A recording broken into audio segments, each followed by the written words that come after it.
বন্ধুরা, দাদার library YouTube চ্যানেলে সবাইকে স্বাগত।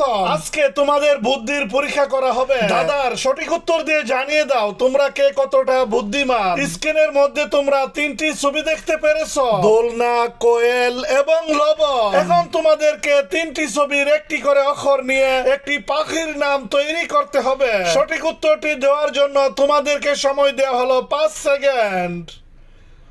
কি বন্ধুরা, তোমরা কি সঠিক উত্তরটি অনুমান করতে পেরেছো? যারা যারা সঠিক উত্তরটি অনুমান করতে পেরেছো তারা তারা ভিডিওটি লাইক করে কমেন্ট করে এখনই জানিয়ে দাও। আর যারা যারা পারোনি আরো নিত্য নতুন জানা অজানা বিভিন্ন ধরনের দাদার ভিডিও পেতে চ্যানেলটি সবাই সাবস্ক্রাইব করে পাশে থাকা বেল আইকনটি অন করে দিও। আজকের দাদার প্রশ্নটি অনেক সহজ ছিল, তাই তোমাদের জন্য রেখে দিলাম। তোমাদের বুদ্ধি থাকলে পারলে কমেন্ট করে জানিয়ে দিও। সঠিক দাতার জন্য রইলো আমাদের চ্যানেলের পক্ষ থেকে শুভ কামনা।